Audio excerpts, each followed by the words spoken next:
tous, soyez les bienvenus encore avec nous ce matin. Nous bénissons le Seigneur pour cette grâce que nous avons de partager ce temps d'exhortation avec vous. Aujourd'hui, par la grâce de Dieu, nous voulons encore partager un thème avec vous. Et avant de commencer, nous voulons prier. Père Céleste, nous bénissons ton nom pour cette grâce que tu nous donnes d'être encore ensemble pour être nourris dans ta parole, fortifiés, encouragés dans ta parole.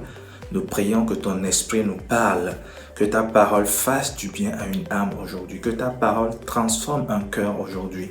Glorifie ton nom dans chaque vie, Seigneur. Glorifie ton nom dans la vie de toute personne qui nous suit. Merci, Seigneur, pour l'exaucement. Au nom de Jésus, nous avons prié. Amen.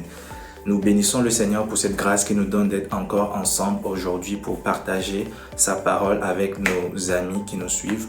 Aujourd'hui, nous voulons juste partager un seul verset avec vous. Il s'agit de Romains 8, le verset 16. La Bible dit dans Romains 8, verset 16, « L'Esprit lui-même rend témoignage à notre esprit que nous sommes enfants de Dieu. » C'est-à-dire que si nous avons donné notre vie au Seigneur Jésus-Christ, l'Esprit de Dieu nous témoigne en nous-mêmes que nous sommes enfants de Dieu. C'est-à-dire que l'Esprit de Dieu parle à notre esprit et il nous rassure que nous sommes enfants de Dieu. Et c'est un témoignage qui vient de l'Esprit de Dieu. C'est un témoignage qu'on ne peut recevoir qu'après avoir donné sa vie d'une manière sincère au Seigneur Jésus-Christ. Alors ma question pour toi, mon frère et ma sœur bien-aimés qui nous suivez en ce moment, c'est que est-ce que tu as le témoignage de l'Esprit de Dieu en toi que tu es vraiment enfant de Dieu? Est-ce que tu as ce témoignage en toi qui te rassure qu'aujourd'hui, si tu arrivais à la fin de ta vie, avec assurance, tu verras le Seigneur dans l'au-delà. Est-ce que tu as ce témoignage qui te rassure que ton nom est inscrit dans le livre de vie? Pas seulement que nous sommes reconnus dans une assemblée chrétienne, mais que nous sommes vraiment reconnus au ciel comme des enfants de Dieu. Si tu n'as pas encore ce témoignage, si tu doutes de cela, si le diable peut encore utiliser un péché dans ta vie pour te dire mais tu n'es pas prêt pour le ciel, tu ne peux pas me dire que tu as le témoignage de l'Esprit de Dieu te confirmant que tu es enfant de Dieu. N'est-ce pas toi qui as regardé la pornographie hier? N'est-ce pas toi qui as commis la fornication hier? N'est-ce pas toi qui continue encore dans les pots de vin, dans les corruptions? N'est-ce pas toi qui continue encore dans des activités illicites qui ne glorifient pas le nom de l'Éternel? Si ton cœur est accablé, si tu es troublé au-dedans de toi, tu ne sais pas quelle sera l'issue de ta vie après la mort. Tu ne sais pas, tu n'as pas cette assurance de passer l'éternité dans la gloire avec le Seigneur Jésus-Christ. Tu peux avoir cette assurance aujourd'hui. Tu peux recevoir le Seigneur aujourd'hui. Tu peux ouvrir la porte de ton cœur au Seigneur Jésus aujourd'hui même. Ça ne dépend pas du fait que j'allais à l'église depuis longtemps, mais c'est une relation entre toi et le Seigneur Jésus-Christ. Ça ne dépend pas, ce n'est pas quelque chose du genre je suis dans une autre religion, je suis né dans une autre religion. Non, nous ne parlons pas d'une religion, nous parlons de ta relation personnelle avec le Seigneur Jésus. Nous parlons de l'assurance d'avoir la vie éternelle après que tu aies quitté cette terre. Nous parlons de recevoir le témoignage de l'Esprit de Dieu qui nous confirme que nous sommes enfants de Dieu. Alors si sincèrement dans ton cœur, tu n'as pas ce témoignage, tu n'as pas cette assurance que tu es enfant de Dieu, tu peux encore invoquer le nom du Seigneur ce jour. La Bible dit quiconque invoquera le nom de l'Éternel sera sauvé. Peut-être que tu es abattu, tu es désespéré, tu traverses des difficultés dans la vie.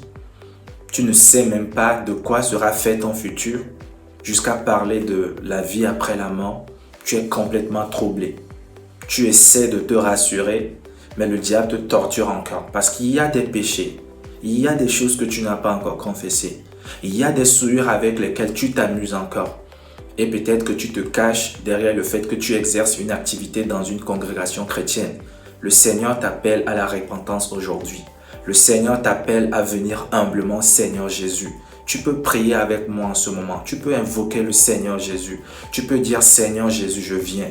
Parle au Seigneur Jésus d'une manière naturelle. Exprime-lui ce qui est dans ton cœur. Est-ce un péché?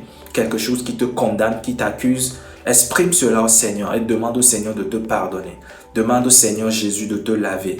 Demande à Jésus de te purifier, de te dépouiller de toute souillure.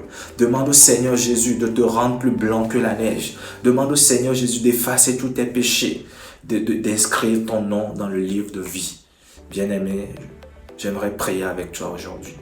Seigneur, je te bénis pour la vie d'un bien-aimé, d'une bien-aimée qui prend la décision de s'attacher à toi aujourd'hui. Seigneur, je prie, comme il a prié, comme elle a prié, daigne exaucer, daigne effacer tous ses péchés, daigne le délivrer, daigne le transférer dans ton royaume de lumière, daigne inscrire son nom dans ton livre de vie. Et donne à chacun, à chacune, la grâce, le pouvoir d'aller et de ne plus vivre dans le péché. Et je prie que l'Esprit de Dieu confirme, Seigneur, à chaque esprit, Seigneur, qui nous a suivis, que l'Esprit de Dieu confirme à leur esprit qu'ils sont désormais enfants de Dieu et donne à chacun la grâce d'aller et de vivre dans la nouveauté de vie, d'aller et de ne plus pécher. Seigneur, merci parce que nous savons que tu nous as exaucés. Au nom de Jésus, nous avons prié. Amen. Bien-aimés, nous bénissons le Seigneur Jésus pour ce temps. Merci d'avoir été des nôtres. Nous vous souhaitons une bonne suite de journée ou une bonne fin de journée suivant le temps à lequel vous nous suivez. Que Dieu vous bénisse. Au revoir.